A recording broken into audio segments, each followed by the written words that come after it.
দা ভাই,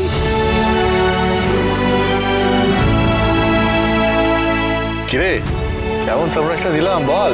দারুণ, আমি খুব হ্যাপি হয়েছি। আয় আয় ভিতরে আয়। হ্যাঁ চল, দাঁড়া, তার আগে একটা কাজ করতে হবে।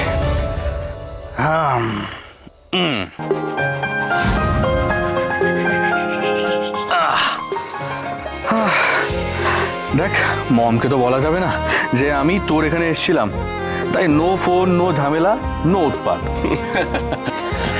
তুই উৎপাত দূর করবি বলে ফোনটাকে ছুঁড়ে ফেলে দিই, কিন্তু আমার মতন একা মানুষের জন্য এই ফোনটাই হলো আমার অল টাইম পার্টনার।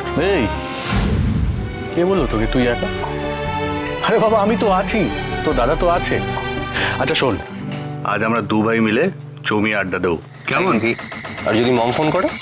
এই জন্য তো ফোনটাকে একেবারে অফ করে রেখে দিয়েছি, ফোন রিসিভ করার কোনো সিনই নেই।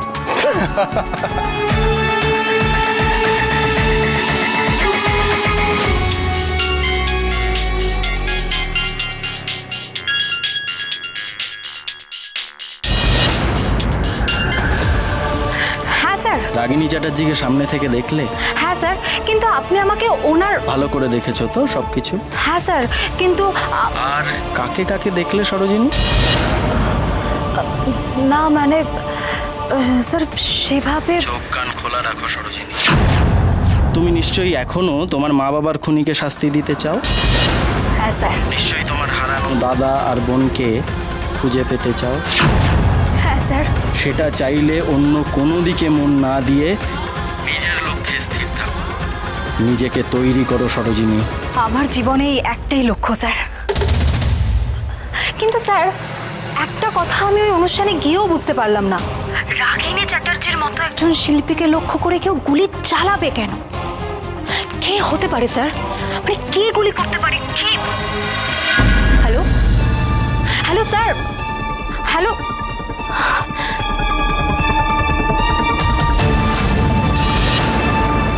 The number you are trying to call is currently not reachable. Sir phone করলে শুধু কথা বলতে পারি, কিন্তু আমি ফোন করলে স্যারকে পাবো না। আজব সব নিয়ম স্যারের। কত প্রশ্ন ছিল, কিছুই জানা হলো না। কিন্তু রাগিনী চ্যাটার্জিকে ভালো করে দেখেছি কিনা এটা কেন স্যার জিজ্ঞেস করলেন? আর কাকে দেখার কথা বলছিলেন?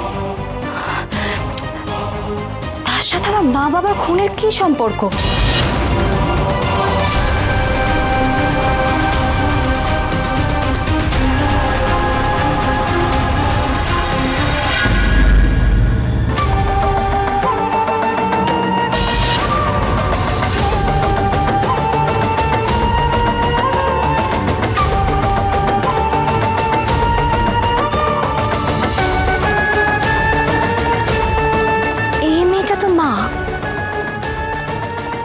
মায়ের গুরুদেবের পাশে ইনি কে?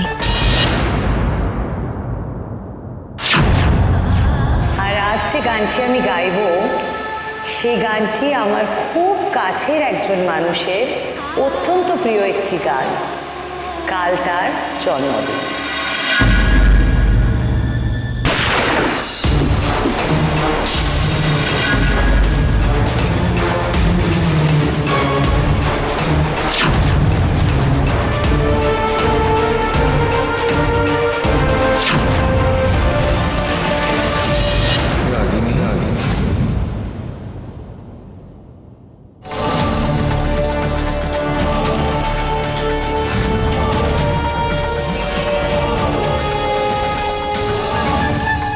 কি হয়েছে মা?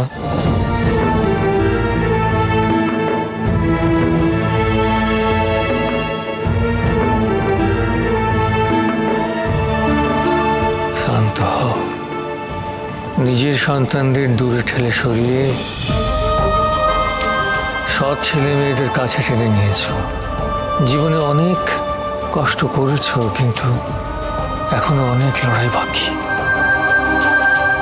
ধৈর্য রাখতে হবে তো, শান্ত রাখতে হবে তো নিজেকে। অনুষ্ঠানের শেষে আমার উপর গুলি চলেছিল বাবা। স্নাইপার রাইফেল থেকে আমার দিকে গুলি চালানো হয়েছিল, আর এরপরেও আমি শান্ত থাকবো? নিজে দায়িত্ব নিয়ে যাদেরকে বড় করেছি তারাই আজ আমার দিকে আকুল তুলছে বাবা। এরপরেও তুমি বলবে আমায় শান্ত থাকতে? কই, রণ কলিকে তো কোনোদিনও তাদের বাবার অভাব বুঝতে দিইনি, কোনোদিনও বুঝতে দিইনি। তাদের আমি সৎ মা, কিন্তু তারপরেও কলি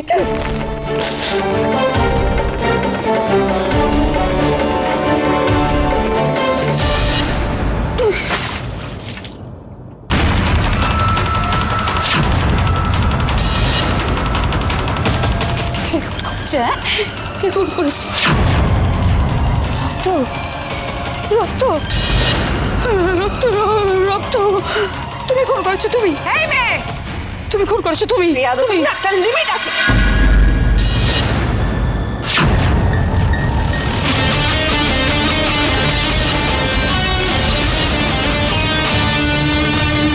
কলির গায়ে হাত তুলবে না মামি, এই কথাটা আমি তোমাকে আগে অনেকবার বলেছি। তারপর তো ভুল করেও ভুল হওয়ার কথা না। রণ, তুই কিন্তু এটা বাড়াবাড়ি করছিস। অ্যাকচুয়ালি কলি যে অসভ্যতামিটা করলো রাগিনীর সাথে, ঠিক সেই কারণে কিন্তু টিনা গেছিল ওকে শাসন করতে। উল্টে তুই ওকে নাও, দিস ইজ নট ফেয়ার। কলি আর 5টা মানুষের মতো না মামা। ও কখন কি করে কি বলে সেটার উপরে ওর নিজেরই কোনো কন্ট্রোল নেই। আর মামি সবটা জেনে বুঝে একটা অসুস্থ মানুষের গায়ে হাত তুলতে যাচ্ছিল। ছাড় রণ। কলিকে আগে সরি বলো।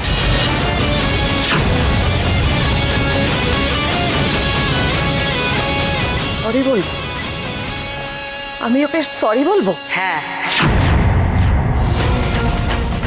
তুমি ওকে সরি বলবে। ও যা করেছে ও আমার সাথে করেছে, কারণ আমি ওর মা, তাই ওর আমার ওপর অধিকার আছে। কিন্তু তুমি তুমি ওর গায়ে হাত তুললে কোন সাহসে? তুমি কলিকে সরি বলো টিনা। I'm sorry.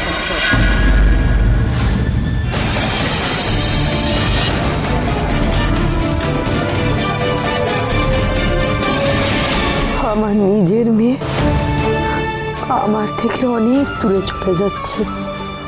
ডানা সবার সামনে বুঝিয়ে দেয় ও আমায় অপছন্দ করে, আর আমার নিজের ছেলে অর্ণ, সে তো থাকতেও নেই বাবা। এরপরেও আমি শান্ত থাকবো? মাথা ঠান্ডা রাখতে হবে রাগিনী, অশান্ত হলে বিপদ। বাবা, এত কিছুর পরেও? হ্যাঁ, এত কিছুর পরে বলেই এত জোর দিয়ে বলছি।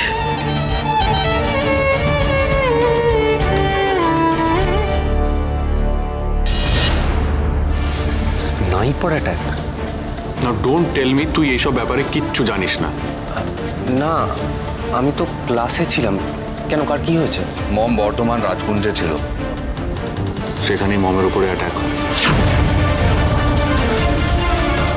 এত বড় একটা ঘটনা ঘটে গেল আর তুই কিচ্ছু জানিস না? না, এই তো তোর থেকেই শুনছি। বর্ধমানে স্নাইপার অ্যাটাক? আমরা তো যাতে উঠে গেলাম। অরো,